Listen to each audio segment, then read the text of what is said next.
If you don't pay your tabs and you're driving around, they pull you over and tow your vehicle. What is to stop them? What is the difference between them having the right to tow your car and having the right to just shut it off in the driveway? What's the difference?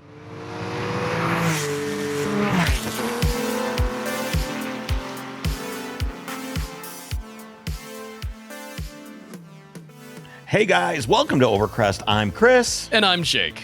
How are you today, Jacob Solberg? Are you ready for winter to be over? I am.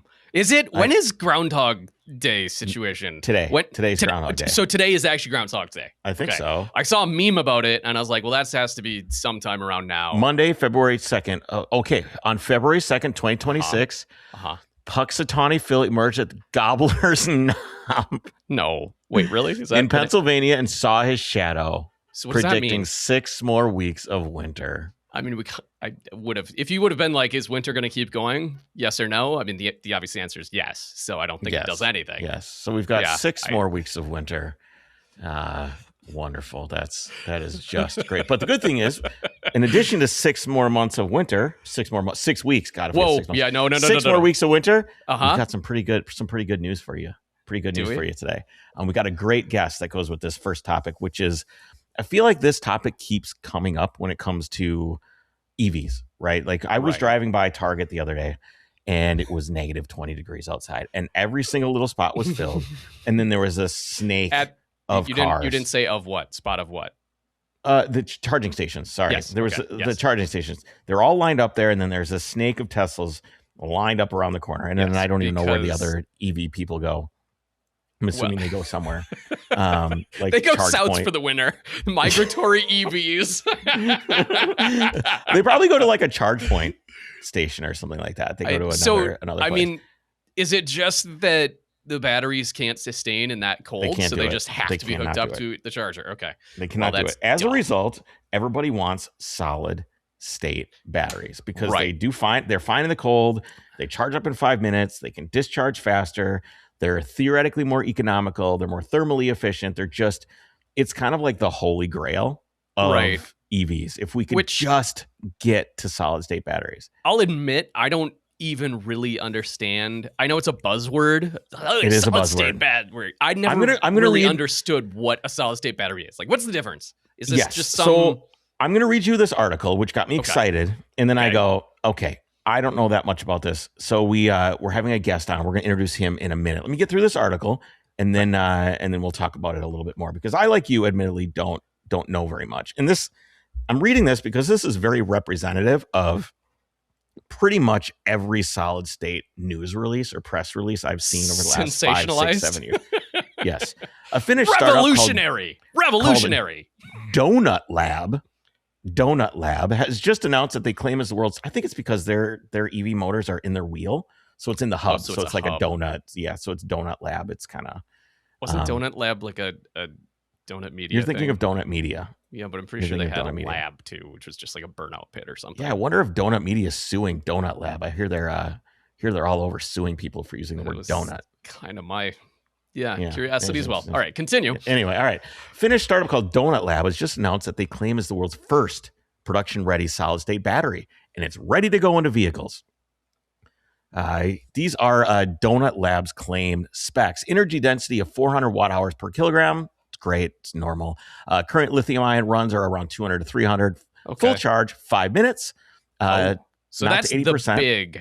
That's the big one. Full charge, 5 minutes. Because you go to the gas station, right? That's about you're there at the pump. 5 minutes. Maybe. 3 to 5 minutes, unless you've got your truck, which probably has a 28-gallon tank. 36.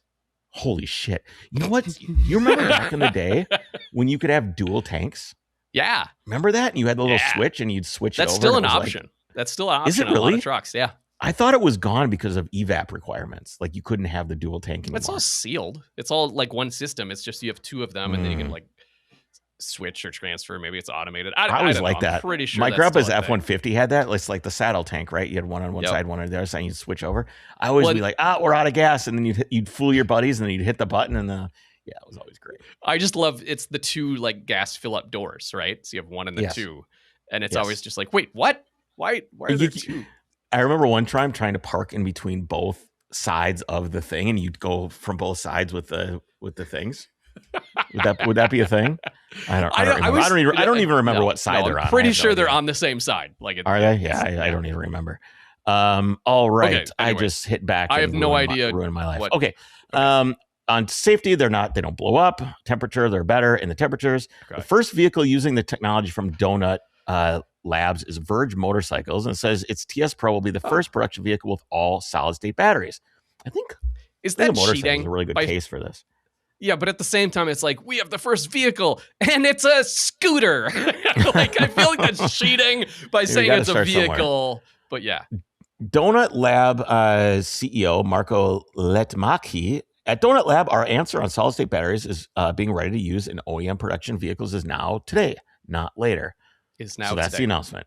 But solid-state batteries have been here for almost here for a long time. And the question isn't whether the technology works in a lab, which it does. It's whether it can scale. So this was over my head a little bit. And so I wanted to educate myself so I can, actively add to my various opinions.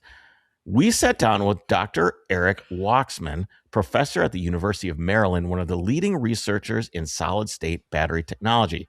He's been working on this for decades, spun off his own company to manufacture them, and he's got a take on what it actually takes to get from working prototype to mass production. Jake, this is the guy. Yeah. This is the guy. This is awesome. Thank you so much for coming to spend time with us on the podcast. I really appreciate you. Happy to do it. Well, first of all, I want to find out kind of what got you into energy. It's a very special field these days, as we know, but back in the day, maybe it was a little bit different when we all just had 12-volt batteries in our cars and AA batteries in our remote control cars. Well, let's actually go further back than that. Okay. What got me into energy, what started my whole career, in all honesty, is my interest in love of cars. So going back in high school, I had my 68 Dodge Charger, the 440 Magnum. There we go. 850 Holley double pumper, headers, Craig SS mags. And that was it. I was just living for the car, worked on it all the time, B&M Racing Automatic. And then there was one of the first oil crises. And I had to wait in line every other day. You could fill up the tank, right? Of course, back then gas was cheap, but you had to wait to be your turn to fill up. Yeah. And so that made me think, well, there's got to be something we can do better. And I worked on a lot of different things, from alternative fuels to solar to ultimately fuel cells and batteries. But along the way, my love of cars and my focus kind of shifted to more and more efficiency. And so I went from there to last year, the Datsun 240Zs, which I put triple Webers on and a header and lower Tony shocks. And then from there to a BMW M3 convertible, which actually I didn't do anything with that, because at that point you can't modify cars at that point that much. Yeah, once you get into it, yeah. Yeah, and then my first Tesla Model S Performance. But now I think I've settled in. I've got my Porsche Taycan, which is all electric. That thing handles like a dream, as a Porsche does, accelerates like crazy, and it's just a beautiful car. So it really is cars that got me in energy, and driving more towards more and more efficient vehicles. I don't want to give up on the performance to get the range and efficiency.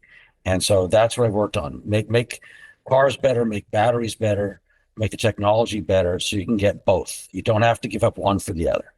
Well, it's really interesting that you come from that history, because I think a lot of our listeners will relate with that. I guess the question that popped up in my mind is what's harder, getting a side draft DCOE carburetor to run right, or developing a solid state battery? Because I've got books here, right here. I've read this book probably about 50 times. And I'm still trying to figure out how to master the side draft carburetor. They are tough. There's a lot of tweaking. There's not any tweaking on the batteries. That was sort of that transition, going from the carbureted cars to the fuel injection to all electric.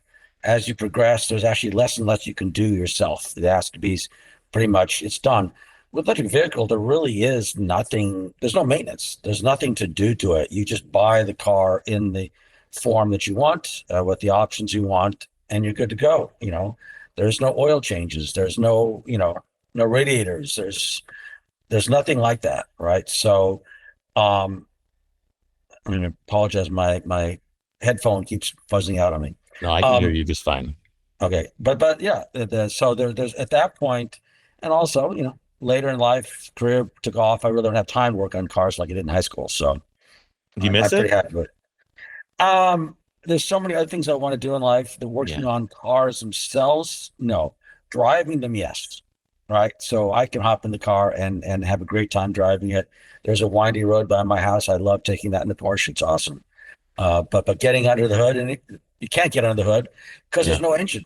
There's nothing there. There's nothing There's there. a And motor. that does make me sad. It does make me sad because an engine is a beautiful thing. It's a beautiful piece of engineering. It's a marvel what human beings were able to develop over the course of 100 years. Oh yeah. Okay, so I think about this stuff when I drive by the Tesla chargers every day. And I'm in Minnesota. Okay, so we've had -20, -30, and there's a line out the door. And we've been knocking at the door of solid state batteries for a long time, a very long time. And that's kind of what made me think about this. I'm like, man, if these were solid state batteries, this wouldn't be such a problem. And it seems like kind of this thing where it's like we've always over the last, as long as I've been doing the podcast, which is about 7 years, there's always in the news solid state batteries. They're coming. They're right around the corner. It's right here. Are we finally getting close, or is this like fusion or something where we're just never going to get there? No, we're getting close. We have solid state batteries that work, and they will achieve the desired performance. The issue now is scaling manufacturing. And this is sort of an issue for the US in general. We've lost manufacturing. And so, where are the batteries coming from? They're coming from Asia. They're not coming from the United States. And so we have to be able to compete with next generation technology. We're never going to compete with the conventional battery that you may have for your phone or your computer and stuff like that. That technology is gone. The cost of manufacturing is so low in Asia that we just can't compete. Solid state is the opportunity where, as a new technology, it's new manufacturing, the US can compete if it's willing to put the investment in to do it. And there's a big difference between the investment in solid state batteries in the United States versus investment in solid state batteries, let's say in China, right? So, I'm a professor at the University of Maryland.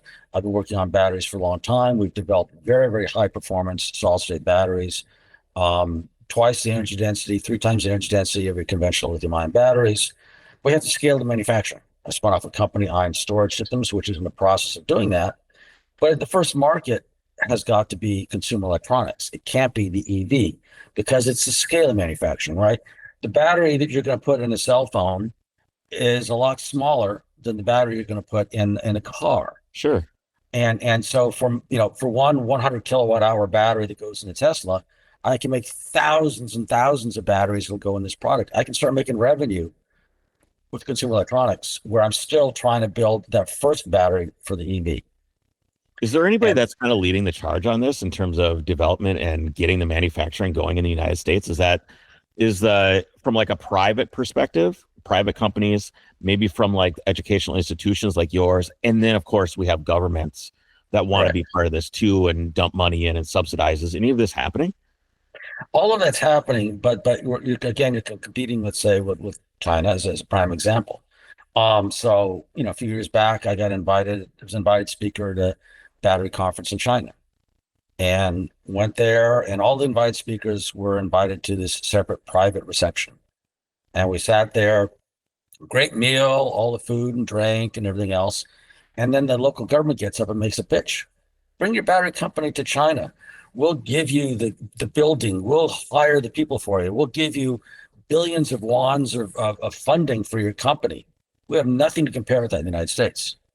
So spinning off my battery company in the United States, yeah, we have federal grants and contracts to develop the technology, but we don't have the funding unless we go to VCs to scale up the manufacturing. And so you're starting a new company. You don't have this huge amount of money that the large battery companies do in China that's just going to invest because it's just a bottomless pit. They can just put money in like crazy. You've got to go to venture capitalists and you've got to go sell your soul to get whatever, a few million you get. But to get to the scale of automotive, we're not talking millions, you're talking billions, tens of billions of dollars. So it's difficult to raise that amount of capital to set up the manufacturing line that can then produce batteries that go into EVs. So I think about this phone and I think about what it does. Would I care if there was a solid state battery in this phone as a consumer? When I look at the lithium ion one, it charges in on a fast charger, 20 minutes, 30 minutes or whatever, and it's fully charged. I just plug it into a very, very low watt charger overnight to try and help the battery out. But do I care as a consumer that I would have a solid state battery in my phone? Does it matter to me? You would if you had one, right? So the issue is, one, it's got greater energy density, and that means that it'll last longer before it charges. The charge time on your battery or the lifetime of the charge has gone longer. You might have noticed that. They used to have to be charged all the time. Yep. Less, but you do it in a smaller volume in a lighter battery. So now the battery, the phone is thinner and lighter. Okay. It also allows it to charge faster. So rather than charging it overnight or a few hours, it's minutes. And the other aspect of it is the solid state batteries are non-flammable. So, you've seen all the things about battery fires, getting rid of that safety concern. When you get on an airplane and they say, oh, well, but make sure you didn't leave your battery in your check-in luggage, right? Yep. That concern goes away. Mm-hmm. So those are all major advantages of the solid state battery: lighter, smaller, and ultimately less expensive. What kind of energy density are we talking about here in this form factor, in this size? Like how much in better? the ones, right? In the ones there, and I might hate to give you metrics, well, but they're typically on the order of 200 watt hours per kilogram. Okay. If you want to convert that to something else, whereas a solid state can be twice that. So basically, one half the mass, one half the volume type thing. So I'm definitely going to care. That's a lot. Okay, so when I think of a solid state battery, my brain as like a guy who's built like a tube radio, a tube amp, and Nixie clocks and things like that. So that's kind of like I understand this in a way that I feel like a solid state battery seems like it's just a capacitor. It seems like it's like able to charge and discharge. I know that's wrong. I'm hoping you can kind of explain to me how a solid state battery works and what's going on inside it that makes all this possible. Sure. So the difference between a capacitor and a battery has to do with the way the charge goes in and out of that structure. Okay. A capacitor works by surface charge on the surface of your electrodes. The charge doesn't actually go into the electrodes. Okay. So with a battery, you have the two electrodes. You have an anode and a cathode, your negative and positive electrode. Yep. And the ions, in this case, lithium, go back and forth between those electrodes. And they literally go into that solid state, inside of it. And the capacitor, they don't go inside the solid, they're just on the surface. Okay. So a capacitor has to have lots and lots of surface because it's only the absorption of a ion on the surface instead of going inside of it. And so it has to be much larger volume to get the same amount of energy. Gotcha. And because you have more volume of material, the energy density is not very good because now you got all that material, which isn't active. It's just a surface for the ions to absorb onto. Is a solid state battery able to discharge faster than a lithium ion battery as well? Is it able to deliver its power? Since it can charge so much faster, it can deliver so much faster as well, I imagine. It has the potential of discharging much, much faster. Okay. And what is limiting the charge rate on most conventional lithium ion batteries? So again, I don't know how much chemistry I'm going to go into, but you have your positive electrode, the cathode, which is typically a metal oxide. The lithium goes in and out of that oxide within that solid state structure. It crosses through what's called the electrolyte. In conventional batteries, it's a liquid. And then it goes into the anode, which right now for all commercial batteries is carbon. And the lithium forms a complex with the carbon.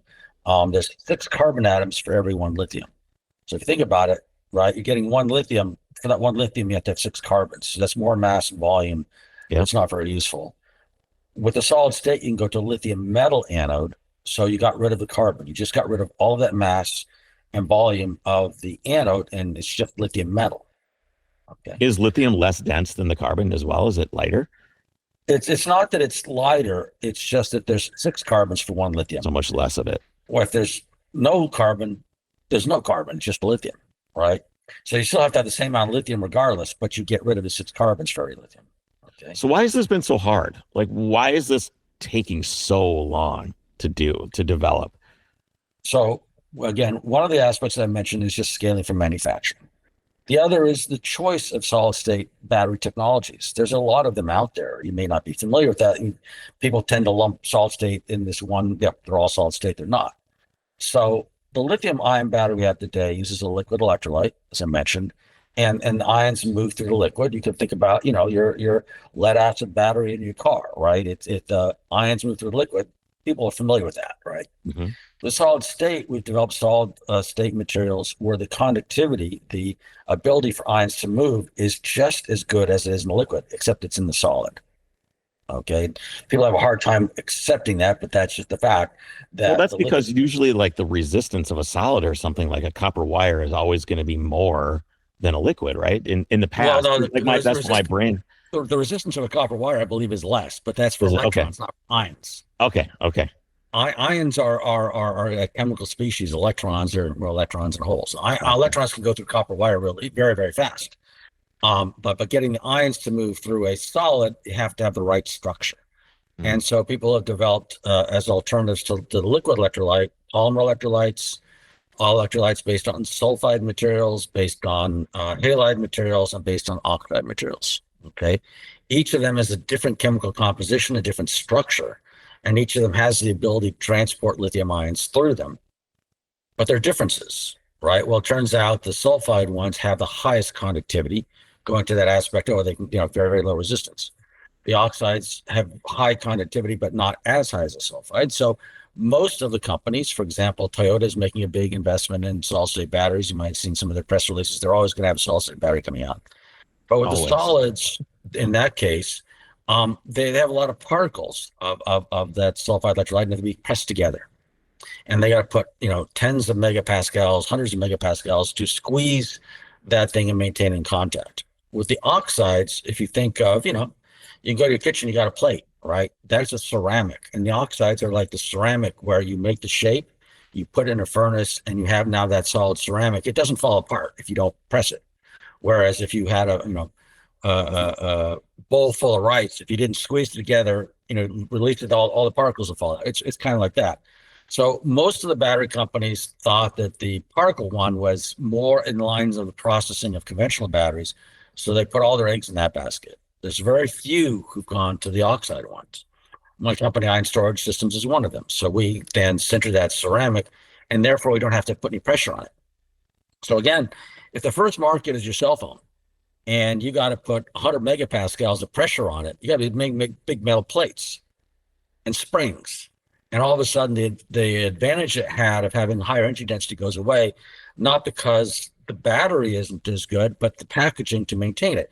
It's kind of like you go and you buy the best bicycle, the really lightweight, titanium alloy, and they have the heavy chain because you don't want anybody to steal it, right? It's that type of analogy for a lot of the solid-state batteries that are coming out. They're being developed right now. It's like, well, how do you get rid of this pressure requirement to maintain contact? And the oxides avoid that issue because they are just a centered structure that doesn't move. You don't have to apply the pressure to it. They're a later generation.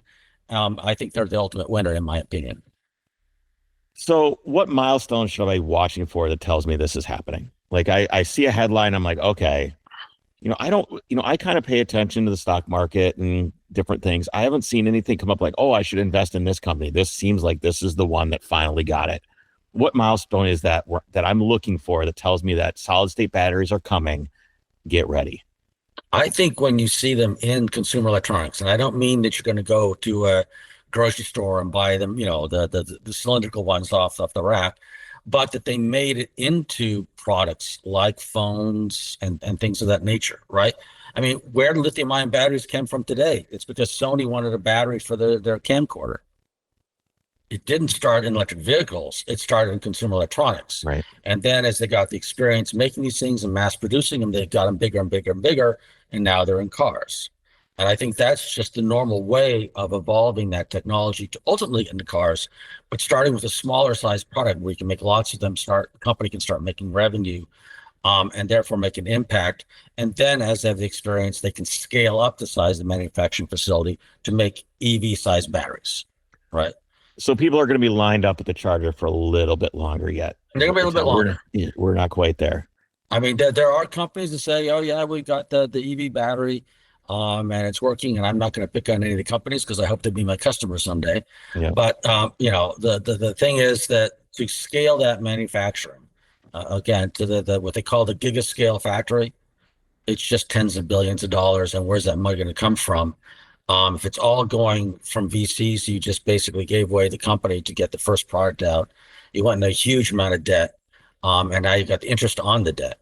Versus if you go to a smaller battery as a first product, and you start selling them at some consumer product where they have a niche capability that makes them more advantageous, and now you generate revenue, and then it's easier to start scaling manufacturing once you actually have revenue. Instead of scaling manufacturing, we just have debt. Yeah, I always thought it was going to be this cycle I had predicted of, once you have government regulation comes in and they say, okay, this is the way things are going to be, it was going to force far more investment than what actually happened. And now it seems like things have pulled back a little bit. Some of the, even the European companies like Porsche and Mercedes, for example, have pulled back a little bit. Everybody's kind of like, whoa, there's a little bit of whiplash going on in the EV world right now, which, I did not think that was going to happen. I thought the government regulations would kind of force it down everybody's throat and we'd be seeing this stuff advancing at a much faster pace than we are. But it seems like it's going to be kind of this yo-yo effect as we go into the future. And it's tough to see when things are going to be on the horizon. That's the aspect of U.S. politics. I wouldn't say, forcing it down their throat, but making the investments in the battery industry in the United States so that we have that industry in the United States was something. Battery plants that were planned all over the United States, and the Trump administration just wiped them all out. They're all gone. They're going away. So the only place that's going to make them is China. And so we're losing that market, that manufacturing capability that we would have had in the United States under the Biden administration policies. That it's going away. It's going to go to China, and we'll end up being consumers buying them from China, like we are for the current batteries, instead of trying to cars are crazy. Yeah, those cars, I've seen some reviews of them. They look absolutely incredible, honestly. Right. And so is the way to advance the U.S. EV market, to basically put such high tariffs and not allow them into our country? Or is it to make us competitive because you invested in our manufacturing? I think the latter is better.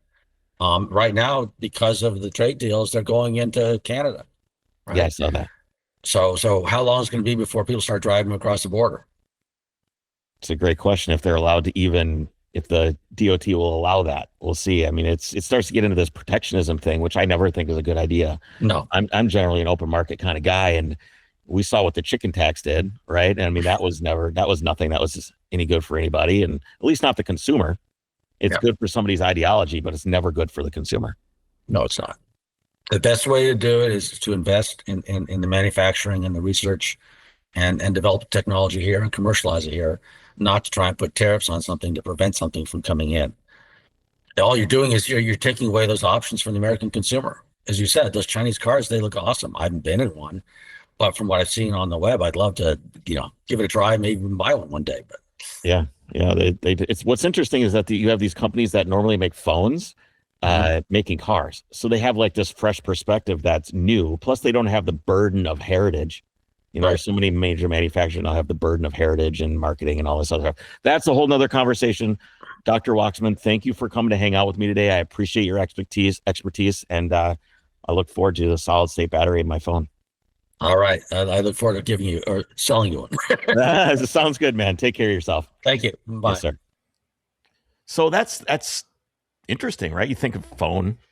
You thought of scooter. You laughed at scooter. I laughed at scooter, but it makes sense that, of course, you need to put it in small scale electronics first to make it viable, right? Small scale so that you can economy of scale up. Right. So it seems like we're a ways away. So those lines aren't going anywhere anytime soon. I guess what is interesting or illuminating to me is like this isn't some revolutionary, crazy, different, like you said, like some crazy capacitor, magical capacitor. It's literally the same battery chemistry. It's just, or it's same technology, I should say, with different chemistry, right? So it's just literally it's solids, not liquids, is the only differentiator. So it kind of demystified it a lot for me, which was good. The other thing I found like a little scary was the fact that they're just in China symposiums actively recruiting companies. Be like, yeah, just come over here. We'll give you all the funding you want.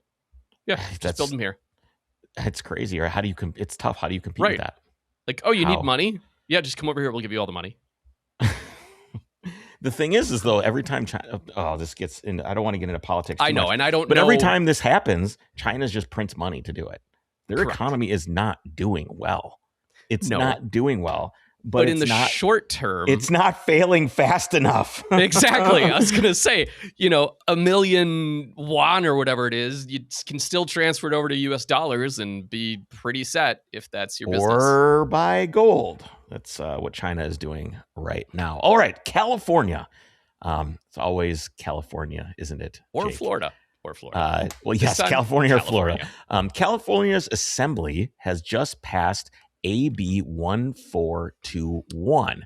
This is a bill that extends the state's road usage charge technical advisory committee until 2035. This is the committee that is, hey, how do we make money on roads?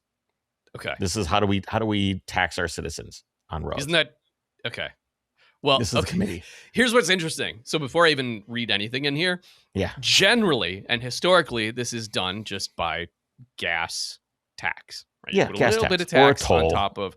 Yeah, it's a usage toll fee is tax. less right. It's less common tolls, but you have toll roads. But generally, it's okay. There's a state tax on gasoline, and people use the gasoline. Therefore, it is proportionate to the amount of usage on roads. The problem is California had pushed EVs so hard that now, oops, that doesn't work. So now what do they do? Because you can't just tax electricity. You remember talking about this years ago? It's I remember saying, "There's no way." Because everybody's like, look, I don't have to pay gas. The gas is so expensive and blah, blah, blah. I don't have to pay the taxes. And it's great. It's so economical. And then they're going to go, oops, now how do we pay for infrastructure? Yeah. Just wait till it's everybody's. I just wanted to note that, they kind of dug themselves in. They just ass deep in the situation now everybody's in. So now they'll raise the taxes. They're not going to do it right away. So what are they doing? How do they? All right. The California Transportation Commission projects the state will collect $31 billion less in fuel excise tax revenue due to increased fuel efficiency and the proliferation of ZEVs over the next decade. That's a $31 billion hole in road funding. You know what I find interesting too? Is what are all these EVs compared to regular cars? Oh, super heavy. So ironically, they're doing more for the road deterioration than a gas car would. That is very interesting and funny. So what's a road charge? From Caltrans directly. By the way, this committee is for the research on the infrastructure to build a tax system. That's what I skipped over that part. That's what this committee is. It's just how to tax the infrastructure. So there is literally a committee for how to tax the infrastructure. There's a committee getting paid by taxpayer money on figuring out how to get more taxpayer money. That is correct. A road charge is quote. What do we got here? California EV adoption versus state ZV madness growing policy reality. Yeah, there it is. The adoption plateau. Look at the tax revenue just plummeting. Yep, Mrs. Producer's got a chart up here. If you're watching, you can see this chart or pause it and look at it. It's very telling. A road charge is a system where all drivers pay to maintain the roads based on how much they drive rather than how much gas they consume. Mm-hmm. Think of it like a utility bill for driving. I remember saying this and going, how are they going to know how much you drive, Jake? How are they going to know? Because obviously they can't just put trackers on us all, Chris. That would be wrong. Well, they certainly could. They certainly could on your Tesla. They certainly could on your Tesla, but they're certainly not going to do it on your '95 Golf K3 that you inherited from your grandma. So, Jake, how would they track your miles? I know the K2 was the ski model because it's K2 skis. What? I don't think a K3 exists. No, it doesn't exist. I'm not a skier. No, okay. I just remember it was K something. I was like, what? I don't know. You know what was cool was the Pink Floyd edition. You ever seen that? No. I know there was. Floyd. Oh, so like the interior, like the seats and the radio and stuff were all like Pink Floyd themed. Really? It's pretty cool. Yeah, it's really cool. They used to do so many cool. I know, like just one off. Cool. All right. Anyways, we get into that. Me and Brian Scotto, I interviewed him. It's coming out next week. We get into this. It was quite a really good interview. And so definitely. I was going to tease you that you were just old guys talking about how cool things used to be back in your day, but I agree with everything you said. Yeah, so unfortunately, Volkswagen just is not cool anymore, and I'm going to give you another reason for that later on in this episode. Okay, how, Jake, would they track your miles? The 2024 pilot ran August through January and tested 3 methods 3, and the drivers get to choose. First, a plug-in device plugs into your OBD port on the dash. It can use your GP location or not. So basically, it's pulling it off the ECU. How many miles are you driving? It's just right? actual miles. So that's got to be OBD2 and newer, I would think, like 98, 99 and newer. Second option, vehicle telematics. Uses your car's built-in connected vehicle account from the automaker. Third option, odometer photo. Hey Grok, generate me a photo. You don't even have to do that. You can just send Grok a photo of an odometer and just be like, "Hey, advance this odometer by only 600 miles." These people are so stupid, man. You snap a picture of your odometer each month and submit it from Caltrain. God, California is so stupid, dude. But then there's going to be some type of look back where like you go to sell your car at the DMV and you have to like register the mileage when you sold it. And they're like, wait a minute, how did you drive 100,000 miles in the last month since your last odometer photo? Or the person that buys it's going to get stuck with like leftover taxes or something. Account managers then provided the state with only the number of miles and the road charge. No other information was provided to the state. The pilot rate was 2.5 cents per mile for passenger vehicles. At full implementation, critics say rates could hit 6 to 9 cents per mile. What is that average per tank of fuel? Well, that's what I was going to say. So $4 a tank. It's $4 a tank. So obviously that's not right. Well, think about tank. Hold on. Okay. What I want to know is does this equate to current like gas taxes right now? Is that that's kind of what I was thinking is like, so if let's say you have backwards do it like, well, 30% of a tank in California is tax, right? So that's like $1 of it is tax. And if you have a $20 tank that or 20-gallon tank, go gallon. 20-gallon tanks. Don't look at gallons. Look at gallons per mile. Okay, you're better at math than me. You just do it. Okay, let's say you have 30 miles a gallon, 20 miles a gallon. What do you want to do? Let's go with 30. That's okay. Modern 30 miles standard per gallon, right? Yep. And $1 worth of that gallon is taxed. So that means it's 30. 30. What did we say? Good Lord! A third of $1. Someone get this guy a wheelchair. Damn it! You can't just be like, I don't know, you do it, and then put me on the spot. No, I think it's a little under from what my quick brain math does. It's a little under what you pay now at 2.5 cents. But if they go to 9, it's going to be about 20 to 30% more. But it depends on how much you drive, right? It depends on how much. If you don't drive very much, it's 3 cents, which was great about what a gas quick math tax was. Is 3 cents. Yeah, so it's 3 cents. 3 cents a mile. Our listeners are going to murder you, Jake. Why? Because I'm trying to move past us because we look stupid and we can't figure it out. That's fine. I'm going to make you look stupid. It's literally $1 of tax divided into 30 miles, right? So it's about 3 cents. 3 cents per mile. Yeah. Right here it says 2.5 cents per mile. Right. So but it's could about go on up to par. 6 to 9. Yeah, so it could triple or double. Yeah. Yeah, which is would be. All right, so now we spent the last hour on that. Good Lord. Good thing there's... Okay, on privacy, Caltrain notes, any participant location or personal identifiable data collected in their pilot is protected and then destroyed. That's nice, but we know that they're not going to do that in the rollout. You don't get to anonymously report your taxes. It's not going to happen. How are they going to enforce this? What are they going to do? You know what they're going to do? And we're going to talk about this later. Okay. Oh my God.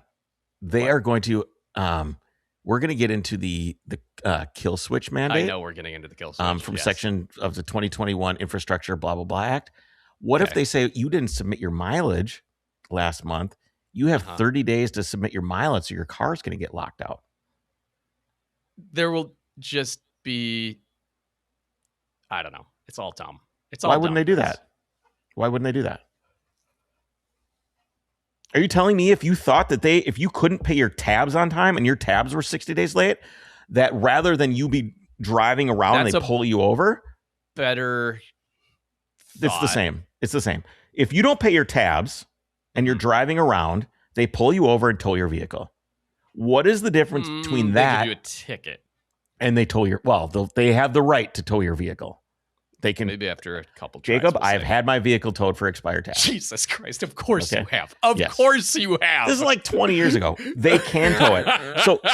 So then, what is to stop them? What is the difference between them having the right to tow your car and having the right to just shut it off in the driveway? What's the difference? Prove that I was using it to drive. I Well, just it doesn't love matter. doing laps in my backyard. I'm not on a public roadway, therefore you can't tax me for it, and I don't need tabs either. So there. It's my So property's like a plow farm truck, truck. Chris. It You're doesn't thinking leave my property, so I'm not going to renew the tabs, but I'm still driving it. So it's like a farm truck. Like a farm truck. Or maybe it's my farm 924. Doesn't have to be a farm anything. Just ripping around on my 924. Don't turn it off. Yeah, but you wouldn't even register that. That wouldn't even be a That's what I'm registered saying. vehicle then. Well, then they wouldn't need this. I'm talking about the car that you drive every day that you need to register. I'm going to buy a brand new Tesla that's tracked, but then I'm not going to register it, and I'm just going to drive it around on my property. Okay, on your brand new Tesla that you just purchased, what is the difference that you actually have to use to take your kid to daycare or kindergarten or whatever? What is the difference between them turning it off so you can't leave your driveway and towing it away when you get caught? I don't know, Chris. There isn't one. There is no difference. It's the same thing. Okay. Critics point out. Why are we arguing about that? I'm just trying to make a point. Critics point out so you're that saying this is what could happen. It's this is the likely to ultimate happen. doom and gloom. No, it's likely to happen. It's likely to happen. Okay. What more realistically? Here's the thing. Realistically, would you be better that you? Dude, they will put you in prison if you don't pay your taxes. You're telling me that they won't turn your car off in the driveway? Correct. They will come and get you, drag you away, and throw you in prison if you don't pay your taxes. Yeah, unless you answer the door or your wife answers the door with a shotgun when the police officer comes up to tell you to pay your taxes. Yeah, and then your whole family dies. Yeah, But no, that's what happened to the previous owner of my house. Oh, I thought you were talking about the thing in Montana or whatever. Oh, no. No, that happened right here. Oh, geez. Well, yeah, you can't. They will come and they will, if you have a gun. But it's a small town, so they're like, Martha, put down the gun. You know. The FBI will shoot you for not paying your taxes. All right. Okay. No, what I was going You know who buys the most ammunition, Jake? The government. The IRS. I have heard that, which is like, I don't understand that. On the double tax concern, this is here's what I was going to say. Would you rather there be some system like this for a usage tax, or would you rather that there is just a flat fee when you register your vehicle? And it's like, okay, it is a passenger vehicle. So on top of your like registration fee, your tabs, we're just going to charge you for the annual average road tax. Would that make it better? No, I think it's the enforcement mechanism that I don't like. I like the gas tax because you can choose to not participate in the system. You could just stay home. How? This way, you are still going to, if you drove 0 miles, you still have to prove it to the government. You have to take a picture of your odometer. You have to participate in the regulation and send them. I don't like that. You still have to pay your tabs even if you drive $0. Why can't they just see what you plugged into your vehicle when you charged it up and just go, oh, well, he charged, 400 kilowatts. Just charge him tax on that. Because they don't want to do that. They want to track what you're doing. Because you can plug in at home. Okay, so what? So charge the tax on that. You already pay tax on your electricity. You're already paying a tax. Well, yeah, because they're trying to differentiate between electricity for like your stove, so you can. Well, they can differentiate between they can read my water bill and they can read my electric bill. Why don't they just read my car charger bill? That's water usage versus electricity. I'm just saying that they're able to differentiate between the two utilities. So when you have a charger installed on your house, you just have a meter on it. What's the problem? That way, it stays a usage tax. I'm going to make my own charger that doesn't use the government meter, and it's just going to tap. Okay, mountain man. Well, I'm just saying. Most people are about. I'm living in the real world here. I don't know. No, you're not. You're never living in the real world. All right, let's keep going. My point is this just seems to be another piggyback thing to be able to track where you're going and what you're doing. And I don't like it. Do you know what the problem with our podcast is now, Chris? we've turned into the same person. It used to be that I'd be like, no, we need this. And why are you all so negative? And now I'm like, yeah, well, I'm going to make my own damn chargers so I don't have to pay the government. And this has been the downfall of Overcrest. This is it right here is, damn it, you have, brought me into the old has curmudgeon not fold. gone on a downfall, Jake? Nokian Tire. That's right. Nokian, they still have traction with the original, I don't know where I was going with that. I got nothing. Okay. Nokian Tires has officially launched their newest tire, of course, which is... Wait, Jake, wait. What? Mrs. Producer has sent a message to the chat. Okay. Do you want me In to read most it? jurisdictions, including many Minnesota cities, and I forgot about this, this is correct, you cannot legally park a car with expired or missing tabs in a driveway, as they must be currently registered and operable. Visible, unregistered vehicles in driveways are often subject to fines, ticketing, and towing, especially if they appear in-op. Well, good thing you can't see anything up my driveway. Good luck. You'd have to hide it all. Like you have to hide it in shame, like the tax dodging citizen that you are. Again, the problem here is I don't want to disagree with you. I just want to reinforce how upset that makes me. Damn it.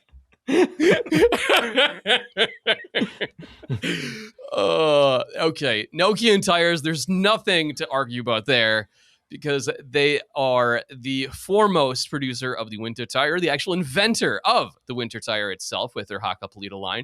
They also have the Surpass ASO1, their newest model of tire, which is a high-performance all-season tire, specifically for drivers who want the most out of their cars without having to sacrifice capability when the roads get slick. It offers grip of a dedicated performance tire, but won't leave you stranded if the road or weather gets rough. It has a 55,000-mile warranty, offers Nokian tires pothole protection, whereas if you happen to damage your tire or repair, Nokian will replace it for free. And they are great people, and we have worked with them for a long time. There's something to be said about not only, okay, it's a great product, but I really do like Nokian. They do believe in this people community. we work with there. And exactly. Yeah, we have a lot of love for that. I can sell you on features and benefits, but let me instead say that we just very much really like Nokian as well as a brand and a company. Check them out at nokiantires.com and check out the Surpass as well at /Surpass. All right. So BMW has updated its logo. And hold your fire here. Is this a meme or what is this? No, this is no, it's true. The new Roundel debuted on the new 2027 iX3, which I don't even know what that is. An iX3, I don't. Yeah, because you're an old curmudgeon. i3... And the problem is I can't make fun of you because so am I. No. I'm not a curmudgeon. Yes, you are. BMW keeps changing their numerical nomenclature because constantly. Why? Well, are they trying to keep us confused? What is the benefit of that? The iX3 is their electric X being the crossover. Yeah, I'm 3, sure the small one. So it's electric small crossover. I think is how you could looks read that. Awful. Is it electric? Terrible. I think it's electric. Yeah. I don't know. Is it? No obvious weaknesses. A quantum leap for EVs proves what's possible when you start from scratch with today's tech. Okay. So yes, EV. iX3 actually made sense to me. Unless you go way back and I stood for injection.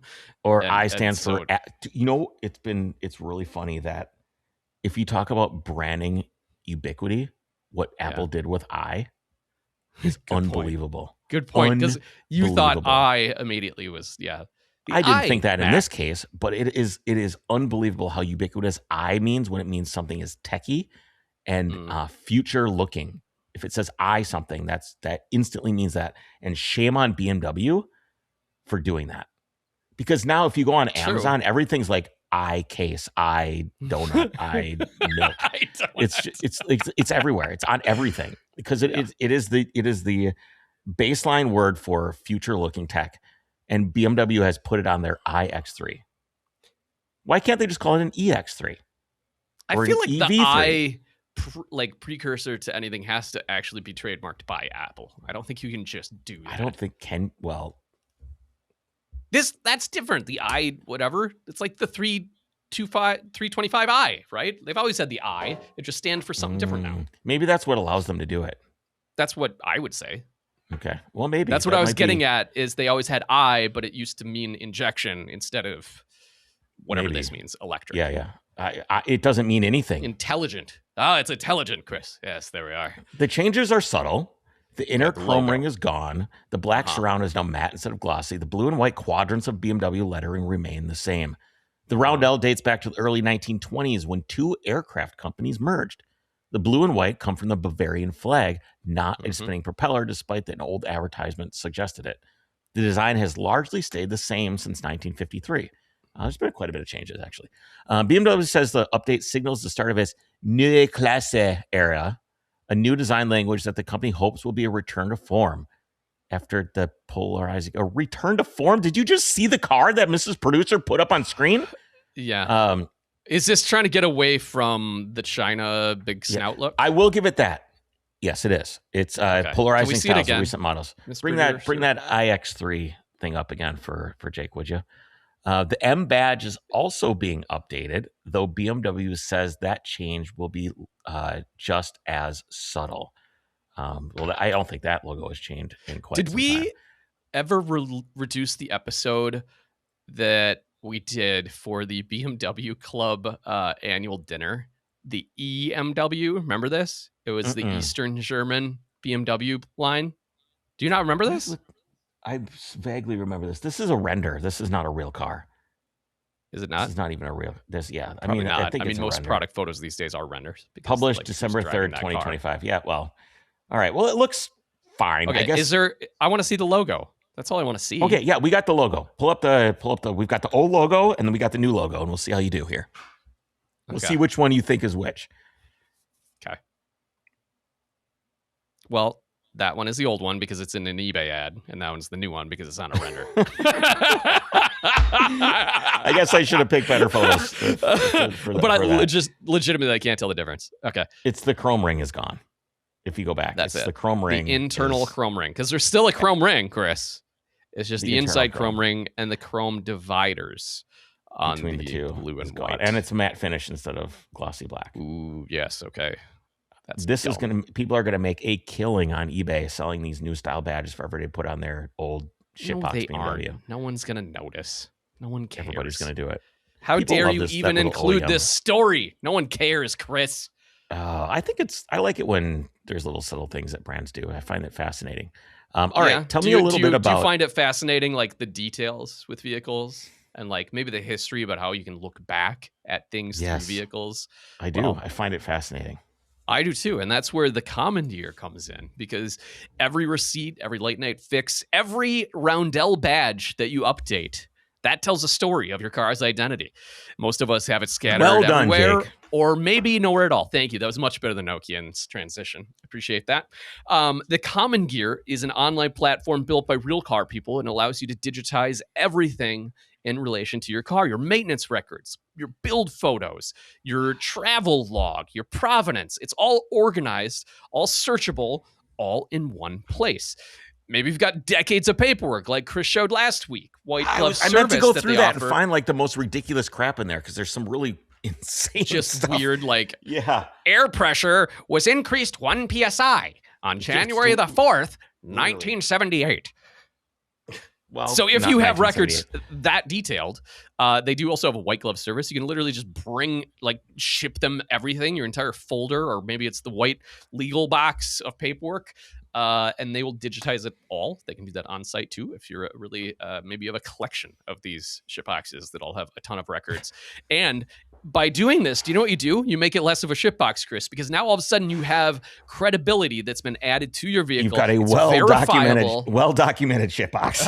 Yes, that is a shit ton of documentation on your shitbox. Okay, no, it does add value if you're going to go sell your car. You can show, look, these are all the records. It's all digitized. It's all verified. You can go to thecommongear.com, make your free account, and start building your car's digital legacy today. Okay. All right. Now let's get on to some really, happy news. Happy news. Yeah. I do have. It was kind of an unhappy week in car news, Jake. I know. I was being facetious by looking at the next headline. We have on January 22nd, the United States House of Representatives voted 268 to 164 to reject an amendment that would have defunded the federal car kill switch mandate. You know, I did go through and I have a bunch of different sources that I use to go find news. It was so bleak this week that I even went to AI and went, please find me some positive news. They're just it's a bleak week. The episode title the is "This Week is Bleak." This week is bleak. 57 Republicans joined Democrats to defeat it. Most Republicans voted against this. You know what I dislike about a lot of these laws and how they're presented? The language about how this is read tells me exactly what happened. So they voted to reject an amendment that would have defunded that, which means this was like a package bill that had a bunch of the crap in it. This was just one little line. Yeah. Well, look at all these people that voted not to track your car. It's like, no, I'm sure they just put it with everything else that was like, and also we're not going to vote to poison water. This was an amendment for this particular mandate. It was actually. So this wasn't a vote on the whole bill. This was a vote on this particular thing. Okay. This was in the mandate comes from Section 24220 of the 2021 Infrastructure Investment and Jobs Act, a Biden era infrastructure bill. So this was like a shovel ready, build bridges, build roads, build this, that, or the other thing to help the economy, whatever it is, government spending, blah, blah, blah. And in it was this thing where you have to have a kill switch in your car. Okay. That's what bugs me, because and that bugs every American. I know everyone hates this. It's just how they do it. It requires that by 2026, all new passenger vehicles include what the law calls advanced drunk and impaired driving prevention technology. The law directs the National Highway Traffic NHTSA to develop standards for systems that passively monitor the performance of a driver. Really? Passively. This is all the time. It's always watching you, always. And prevent or limit motor vehicle operation if an impairment is detected.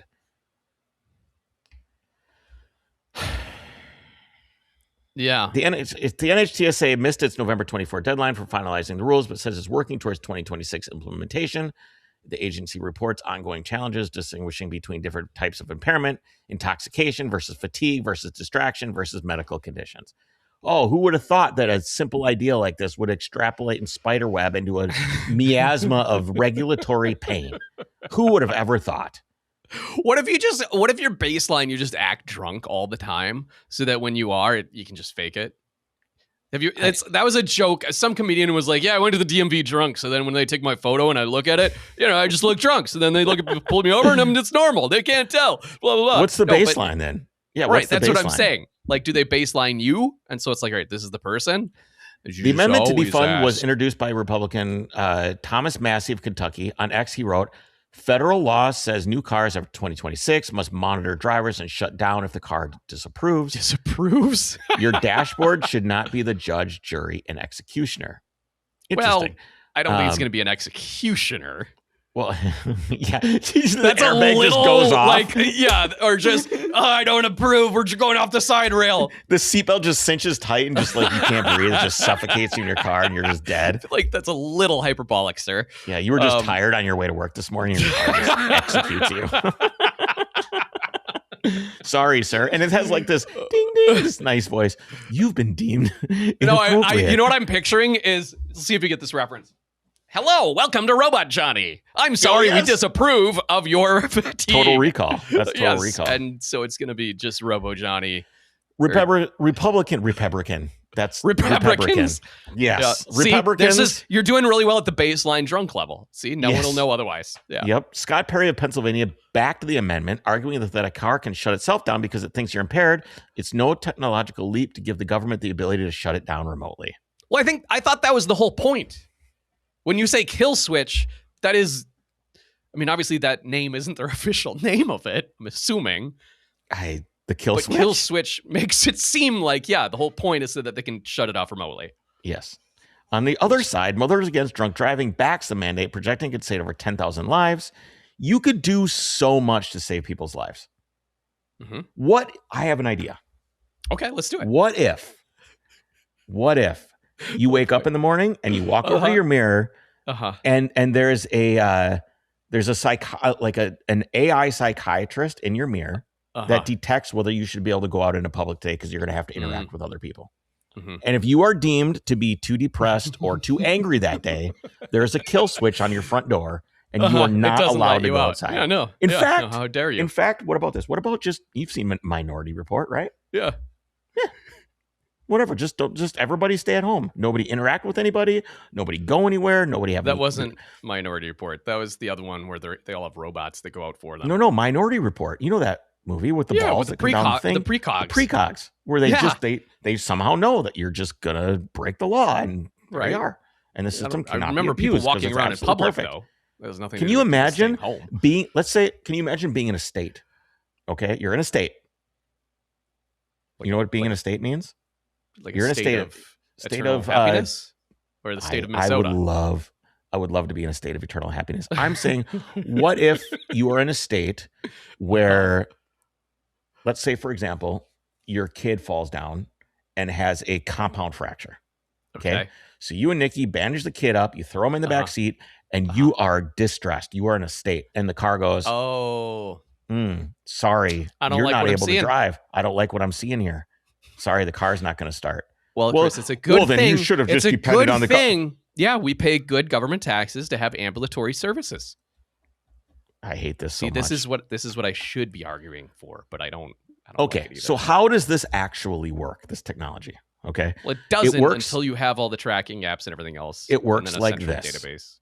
A camera watches your eyes and your eyelids in real time, analyzing subtle changes in blink patterns, pupil dilation, gaze stability, and micro movements that indicate intoxication. No breathalyzer. Sunglasses. That's all I have to say. Mirrored sunglasses. I wear my sunglasses at night so I can defeat my motor vehicle camera. Okay, yeah. This is purely behavioral. The company behind it is called Smart Eye. The Swedish firm, yeah, we've become the dominant player in driving monitoring systems. Yeah, we watch you when you drive. Yeah, their AI1 unit runs the entire system on under 2 watts of power in a single self-contained package. They won the CES 2026 Innovation Award for it, blah, blah, blah. Oh, I'm sure they did. Wow, can I buy stock in that company? Could I have? Hey, everybody check to see if Nancy Pelosi has stock in Smart Eye. AI1. And what's his face? The freaking zombie Republican guy from Kentucky. As for cost, industry estimates put full driver monitoring systems at $50 to $200 per car. Yeah. The expensive part is the DMS infrastructure itself. An infrared camera typically mounted on the steering column or dashboard, infrared LEDs to illuminate your face, and a dedicated processor to run the AI in real time, and the software stack that interprets the data and communicates with the vehicle's other system. And something has to interface with the government to report that you, naughty boy, are attempting to drive your car. I was going to say, is this just like a totally self-contained system? What's wrong with the breathalyzer interlock? Because that's an after-the-fact thing, Chris. That's only if you get in trouble several times. So why don't we just ban alcohol? There you go. I like it. Why not? Yep. Drinking then I can go. People. Actually, I'm all for that because I'm going to start a still up in my hill.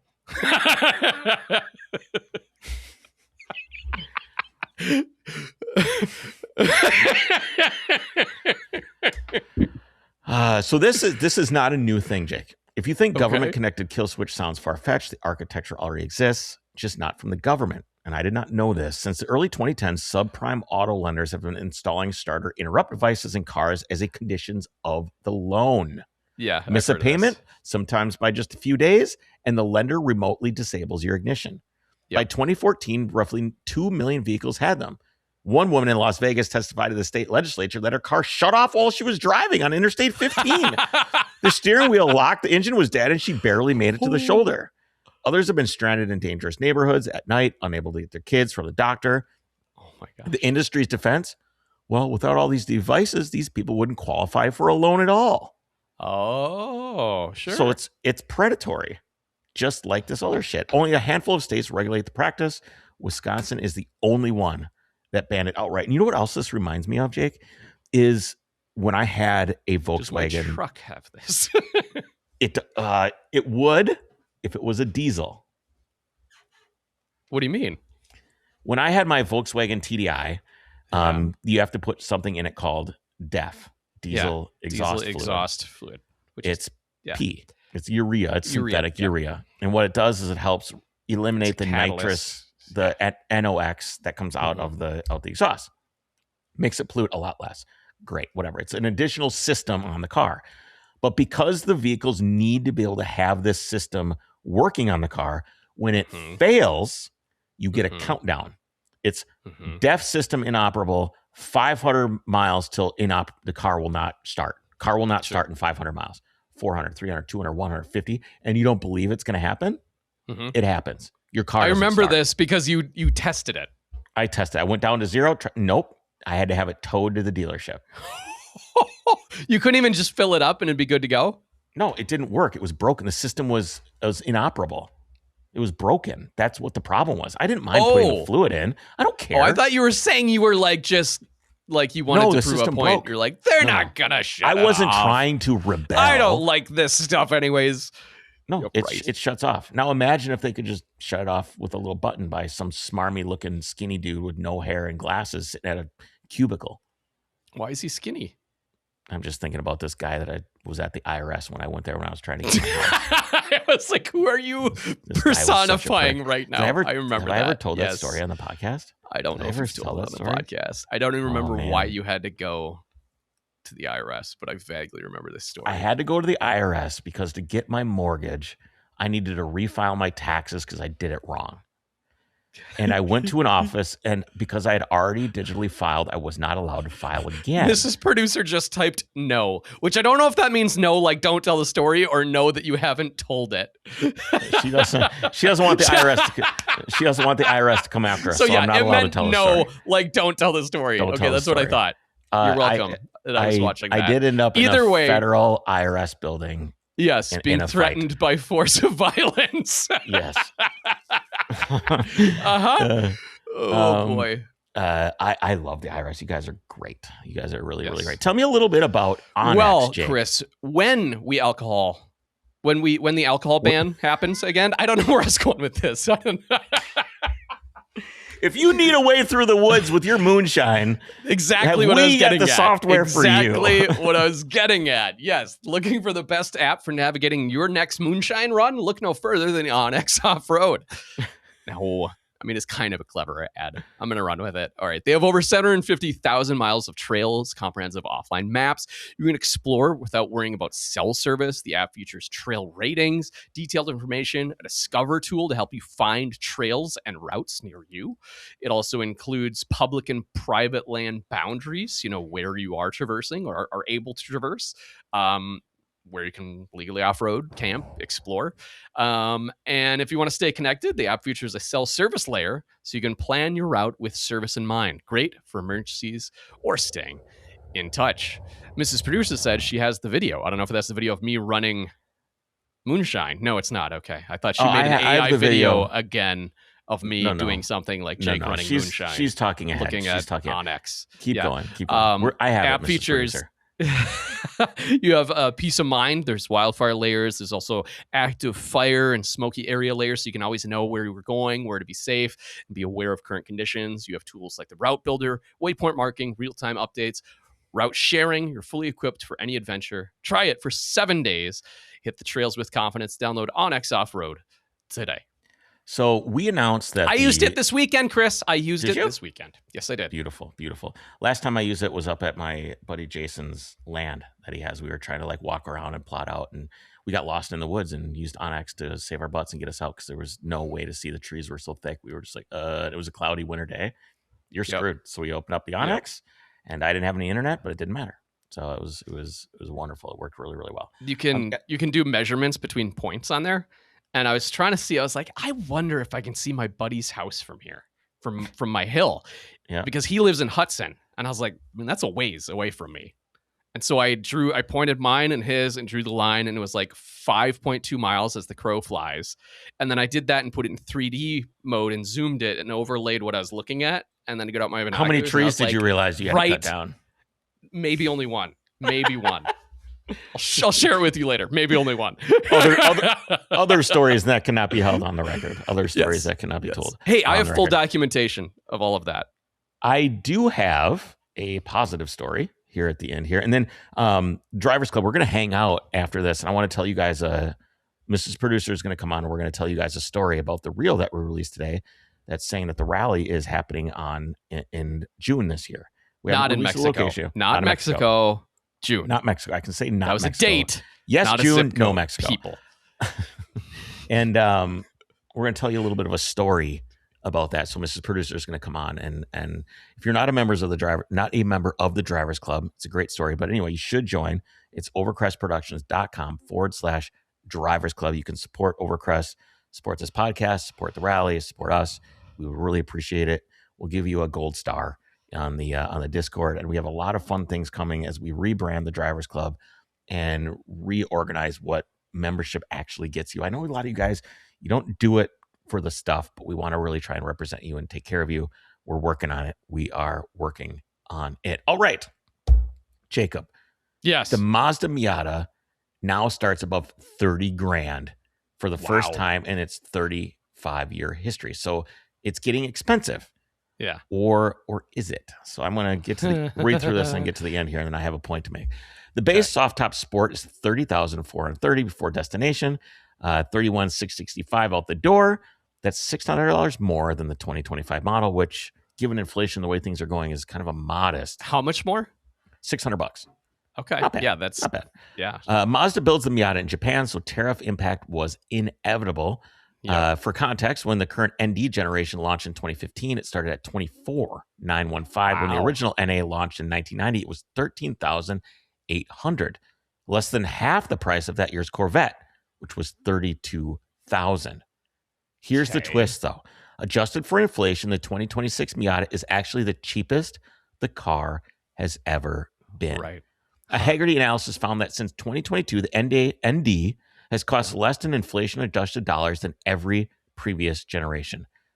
The 1990 is at $13,800. That's about $35,000 in today's money. The Miata remains the cheapest sports car on the market. The GR86 starts at blah, blah, who cares? All right. So I kind of was like, changes for 2026 are minimal. But I'll continue. Why do they make this car so boring? What do you mean? It's so boring. It's like, the color palette remains conservative. Aero gray, snowflake white, soul red, machine gray, Alcantara interior, 2-liter 4-cylinder, 181 horsepower, 6-speed manual standard, great. But everything else is so freaking boring. Where's a yellow for Jake? Where's like a... I know. I don't like that they don't have good colors. Mazda does not do colors. They just don't do colors. I don't. No. And I don't know that they... Well, you don't buy a Miata to the be old RX-7 had some colors. Anyway, so I want to do a 1990 Miata versus 2026 Miata income percentage comparison. So percentage of this car of the average household income. So Miata base price in 90, $13,800. Median U.S. household income, 30 grand. Miata as percentage of income, 46%. Okay. Miata base price now, $31,665. Medium household income, $84,000. Miata's percentage of income, 37 to 38. So it's never been cheaper for you to own a Miata, one of my least favorite sports cars. I haven't driven a new one. I should take the one that you've got there that you're storing in my barn. Yep, in your barn. I should take that out for us. I should take that out for a spin. It does have the cool foldy hardtop. Ooh, hardtops are good. It's a Targa. They're good for morale. Hardtops are good for morale. All right, that's all we have time for today. If you are a Drivers Club member, you can hang out with us. We've got Brian Scott coming on next week. What is this list of other cars? Those are all cars that you can buy with a manual transmission. I was going to run through them, but we're out of time. I was like, anything on this list surprise you, Chris? Okay, wait. Okay, let me look. Okay. Okay. What is, first of all, what surprises you and what's missing? What brand is missing? So I'll give you the one that surprises me. The Cadillac CT4 and CT5 Blackwing. Those are surprising. Comes with a manual. Yep. There's obviously no Chevy, which is disappointing. No Corvette. No Cadillac, Camaro. GM. Yeah. Honda, Hyundai. Scrolling. No Volkswagen. No. Not a single Volkswagen. Audi, we know wasn't on there. Hyundai Elantra N, manual. Honda Civic Type R, manual. Civic SI, manual. Mustang GT, manual. Nissan Z, manual. Boxer, WRX, GR86, Corolla, Supra, manual. M3, M2, You can get the Handschalter package in the Z4, which it means hand shifter manual. Handschalter. Wait, for which one? Where are we? The BMW Z4. Okay. Anyway, Handschalter notably missing. package. No Volkswagen. Yeah, that is disappointing, Chris. Disappointing. All right. On that note, hopefully we got some. Hey, auto manufacturers, do something nice. Yeah, do better. Do something happy for us. We can have a happy one. Drivers Club, stick around. For everyone else, we will see you next week. Take care.